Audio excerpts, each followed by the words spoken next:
I'm Director of Behavior Training and Enrichment here at Indian Creek Zoo.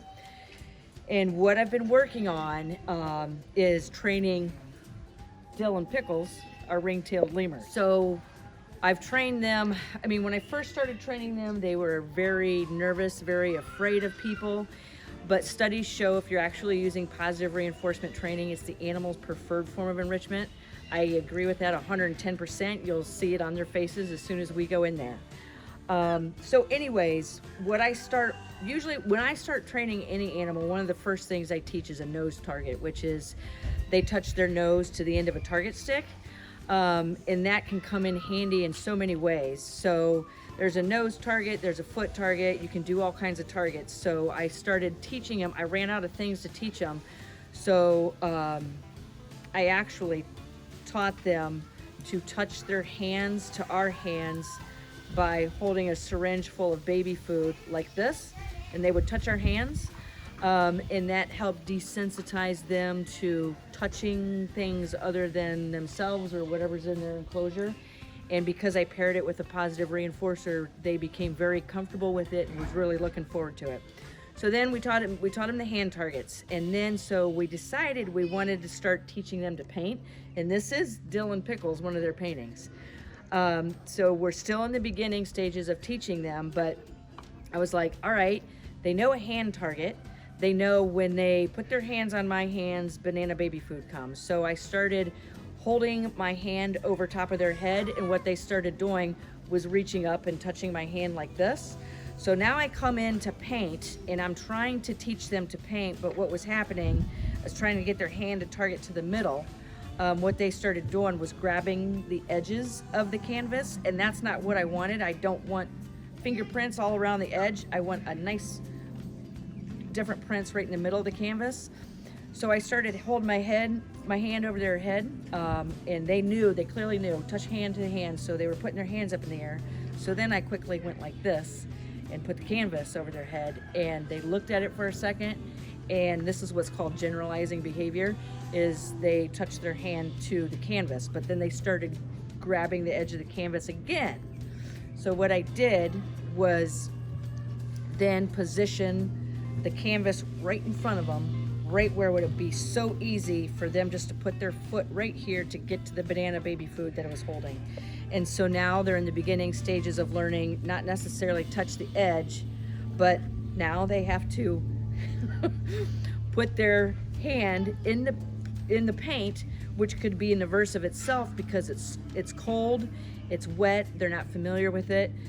So what I do, as soon as they touch their hand to it, I tell them, good, that's the behavior I want, and I get the reinforcer to them as fast as possible to make it worth their while. So then I pull out the canvas and get them to touch their hand in the middle. But what was happening at the end is Dill, once we were all done, the treat stopped being delivered, and you could tell this was an aversive. He wanted it off his hand. So then it's non-toxic paint, but he stuck it in his mouth, and I knew it wouldn't taste good. So then I saw him shake his head, and it made me nervous because I was like, there's one, we just had all these great things happening that earned him reinforcement. And then this was an aversive, and this was an aversive. Those are two aversives paired with the painting. So if this is big enough of an aversive, it will punish the future behavior of him her putting her foot on here. So that's what we're about ready to go in and see what happens next. Put my painting up here, but I don't want to get it. Okay. So then here's the hand target we did.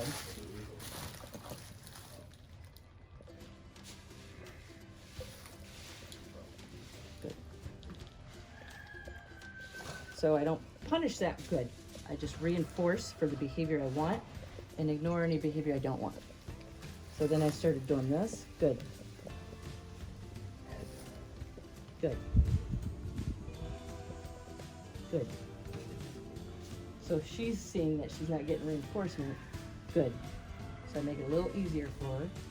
Good. Good. So a target can get an animal to move. So if I go like this, good.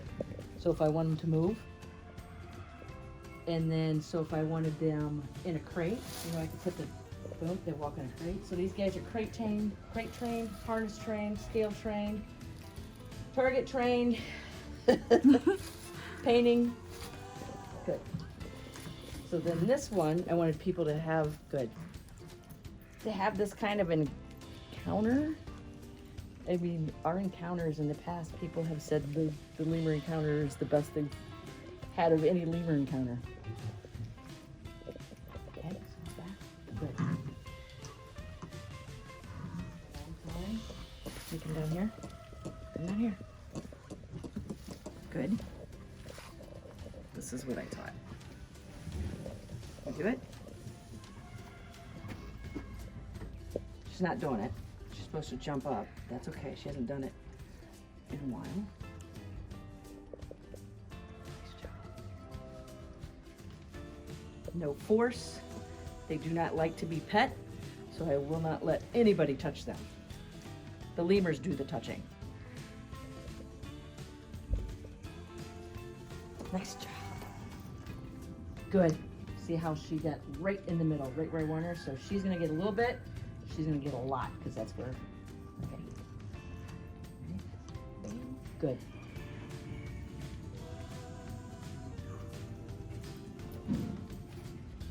Good. We're still getting a lot of grabbing on the edges. So I can, good.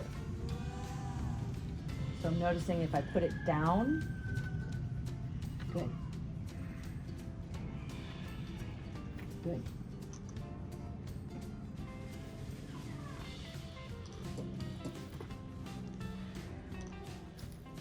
Good.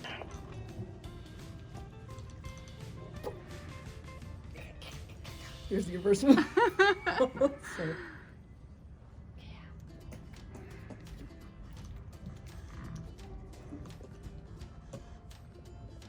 good. So I can't let that paint get in her mouth. Mm-hmm.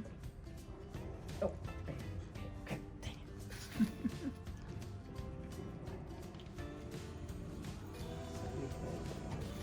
Good. Now we got pink on the canvas. Lick it. Good.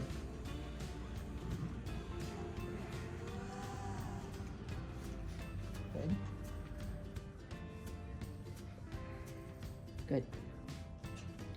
So before they can even, I can do this paper towel. Nope. Out of, don't care if that drops at this point, because I can always start new. Now I need to start with, here. Wash your hands. Good. So I'm getting that paint off of there.